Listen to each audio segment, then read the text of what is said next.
Hello, and welcome to Cozy-Rozy is on hashtag Team JoJo Week 1.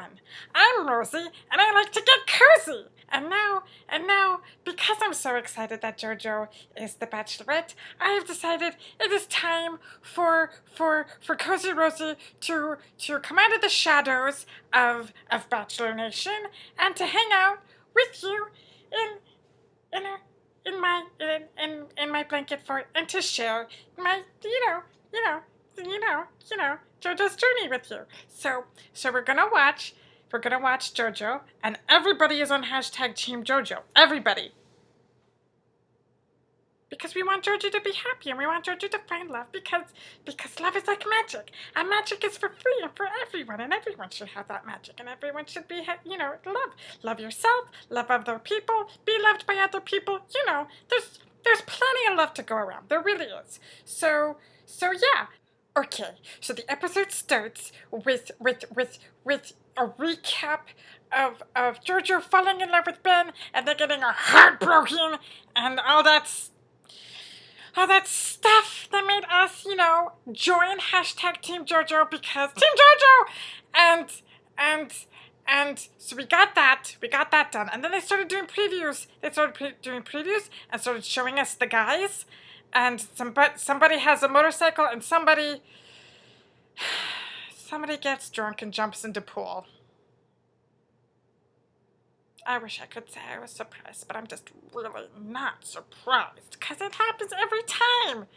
I mean, it happens so often you would think that people would just know by now. Watch it with the alcohol. Don't drink so much. Don't take your clothes off. Just stay away from the pool. Stay away from the pool. If you're feeling too warm, the answer isn't to get naked. It's to go have some ice chips or something. Just go drink a glass of water and slow down. Go slow down, You gotta pace yourself. You gotta pace yourself. Okay, so confession. Before I started watching the episode, I did go on the ABC website and I did look just at the headshots, not at any of the info stuff. I looked at the headshots of each of the guys because they have them all, listed where you can look at them, and they all look like they're made out of plastic. Just all of them. All of them look like they're made out of plastic.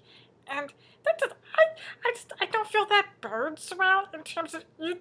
Who wants to marry a Ken doll? That's no fun. There's nothing going on below the waist of a Ken doll. I don't care what the half Asian, half Scottish guy says. There's not, when you're made out of plastic, it's all flat down there. It's just all flat. So there's that. Okay, so as per usual, when you have a new bachelorette, she has to talk to the old, successful bachelorettes, the ones who found love. They found their sweeties. So JoJo gets to talk to Caitlin and Desiree and Allie. I did not watch Allie's season, so I don't know who she ended up with, and I don't know whether or not I would have picked him because I did not watch that season, but I did watch Desiree, and I did watch Caitlin, and I totally had my money on Chris, and I totally had my money on Sean. I was really, really happy when they picked the ones that I wanted them to pick, and I was also just really happy that they both found love, and that they just ended up with the right guys, because it was, oh man, I almost stopped watching Bachelor and Bachelorette altogether after Desiree's season because that moment between her and Chris at the end was just so perfect and so devoid of crinkly noises from somebody's sweetie getting something out of a cupboard. So they gave her advice. But nobody dished about what life is like after winning. I didn't get any information I didn't get any information about how things are going between Desiree and Chris, or Killian and Sean, or even Allie and what's-his-face. I don't know because I didn't watch her season. But we got none of the dishing. But we did get a preview. We got a preview of the guys who are coming, and one of them rides in on a unicorn, which is great, because unicorns are magic, and magic for free for everyone. It's like my philosophy, magic for free for everyone. So I'm really excited because there's a unicorn coming. There's a unicorn coming, sweetie. It's gonna be great. Yeah. I'm not rooting for the penis dude. he he reminds me he reminds me of the villainous business dude from The Fifth Element. I'm sure he's very nice, but it biases me. It biases me that he looks like a movie villain. So there's that. Santa showed up. I'm so excited. I'm so excited. I've been a very good girl this year, and I know that the year isn't even half over, but I'm a very good girl, and I'm going to continue being a good girl till Christmas, and I'm really excited that St. Nick is here. Oh my goodness. Oh my goodness. Oh my goodness. Oh my goodness. So, yeah. We're meeting people, and Santa's here, and everybody's being really nice to Jojo. And Jojo, she's wearing like one of the sparkliest dresses ever.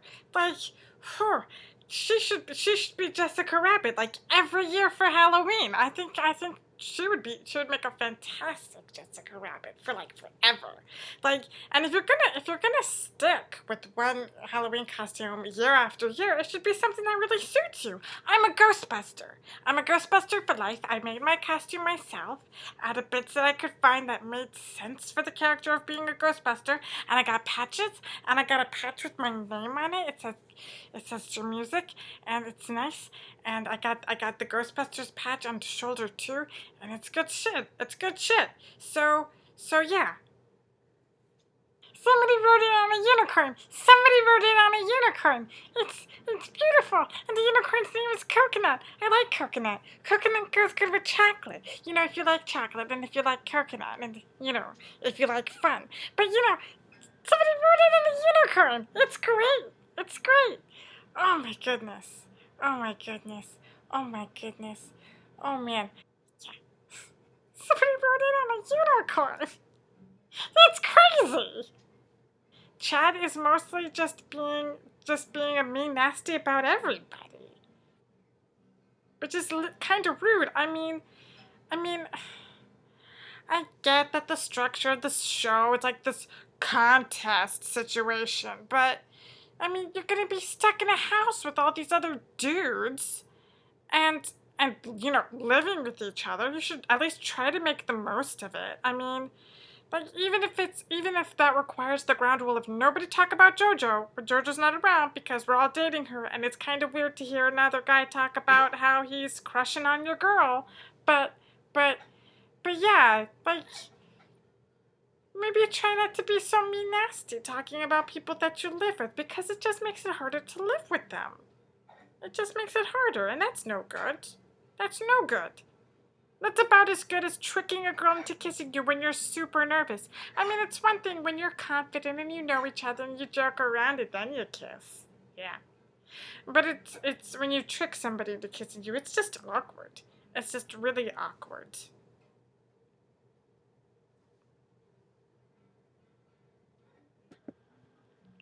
So much to drinking. So much to drinking and to getting drunk and to one guy getting naked and jumping into every season. Somebody drinks too much. Somebody drinks too much, says something stupid, does something stupid every single time. You would think because people watch this show, they watch the show and then they go on it, that they would know. Note to self, make, water. Water is a perfectly acceptable option. Maybe go to the kitchen. Go to the kitchen because it's a house. It's a house you have to live in for however many weeks. Go to the kitchen and find some juice. Find some apple juice or some cranberry juice or something that has the color of wine or booze but isn't wine or booze. And so it looks good for the camera and you're not getting sloshed. You're just not. You're not sloshed, you're not hammered, you're not buzzed, you're not three sheets to the wind. I said sheets that time, not shits. But then I did say shits. It's, how do people not know these things? It's common sense. Like, at this point, after this many seasons of The Bachelor and The Bachelorette, I haven't even watched all of them. But I know that there's always somebody who drinks too much. In vino veritas, in vino freaking veritas. And then the first impression rose came out, and then Jojo picked it up, and Jojo went past like all the guys, like room after room after room, like trying to find where's the room with the guy who I want to give the rose to. Where is he? Where is he? And then she found him, and it was Jordan. And it was nice and it was fun because my sweetie's name is Jordan and my name is Rose, and it's like my sweetie has a rose, and my Jordan has a rose, and her Jordan has the rose, and all the Jordans have roses, and it's nice and it's wonderful. Would you pour me some of that too? Could I have some juice? I like juice. Yeah. Thank you, sweetie. Yeah, a little red cup. Thank you. It's always mean shittier when you have a bunch of dudes going after one girl. Like they all do that masculinity posturing thing where they're all like trying to one up each other on being a man, but they also have to be vulnerable because they're trying to fall in love, and everything gets confusing and awkward, you know? You know? You don't know? Well, you haven't watched enough. I mean, but you should know something about, you're a dude. Have you ever done the masculine posturing thing? I feel like that's a lie, sweetie. I feel like you're fibbing to your sweetie. We're gonna talk more about this. You know, JoJo's gotta do what's right for JoJo. I'm hashtag Team JoJo, so whatever JoJo decides, it's fine. I am concerned about Chad getting a rose because the more he talks, the more they do the one-on-one interviews with him, the more problematic the things he says individually are. Especially his suspiciousness of the other guys, the particular phrasing that he uses. I don't wanna freak anyone out by talking about psycholinguistics, but his psycholinguistics indicate a lot of projecting, where he's worried other guys are doing what he, in fact, is doing. The way he twists.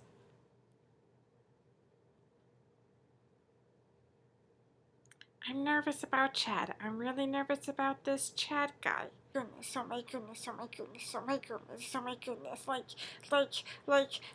they always do. They always have the previews. They always have previews where you're hearing, all the guys, talking bad about each other to the girl, and with no clips actually proving anything about what they're saying, like in the previews, except this time, they're all saying things about Chad, and then Chad was saying the problematic things the whole episode, and now in the previews, like, these go beyond problematic. He is threatening people, and he is talking about, like, tracking people down and going to their house, like, to beat them up, and doing weird, like, awful things, and then there's just clips of blood and crying, and it's not good. It's not good. It's not good. I don't like it. I don't like it. I don't like it. I don't like it.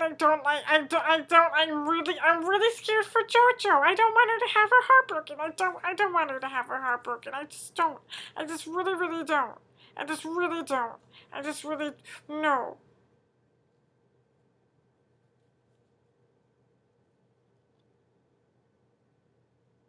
Like, just at this point, I want everyone involved in the show to take a restraining order out on Chad. And that might just be the editing. It might be somebody else who freaks out and gets violent, but he said a lot of violent things. He used a lot of violent language, and he was getting in people's faces, and he was, getting in their bubbles as he was getting in their faces and saying the violent things. So Chad is just... I'm just really scared. And I don't think I'm gonna be able to watch any episodes unless my sweetie is nearby to keep me safe. To keep me safe from Chad and the bloody and the crying. Because it's scary. It's really scary. There's something seriously wrong with Chad. Just the whole Chad situation, something. It's not good.